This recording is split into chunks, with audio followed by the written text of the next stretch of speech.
عجیب بات ہے کہ ہم روزانہ باوضو ہو کر مصلی پر کھڑے ہو کر اللہ رب العزت سے وعدہ کرتے ہیں، یا اللہ ہم نے برے دوستوں کو چھوڑ دیا، اور صبح ہوتے ہی انہی دوستوں کے ساتھ پھر دوستی کرتے ہیں۔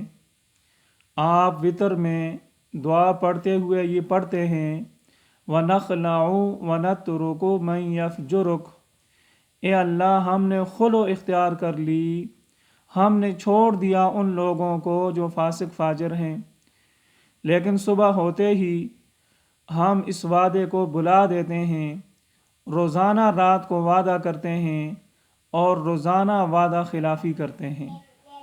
آپ اس بات میں اپنے نفس پر بالکل اعتماد نہ کریں کہ ہمارے دوست اگر فاسق فاجر ہیں تو ہمیں کیا نقصان، ہم تو فقط ان سے سلام کلام ہی کرتے ہیں۔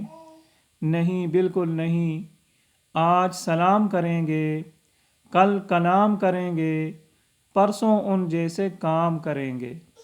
اس لیے فرمایا، صحبت صالح ترا صالح کند، صحبت طالح ترا طالح کند۔ اچھے دوست انسان کو اچھا بنا دیتے ہیں، برے دوست انسان کو برا بنا دیتے ہیں۔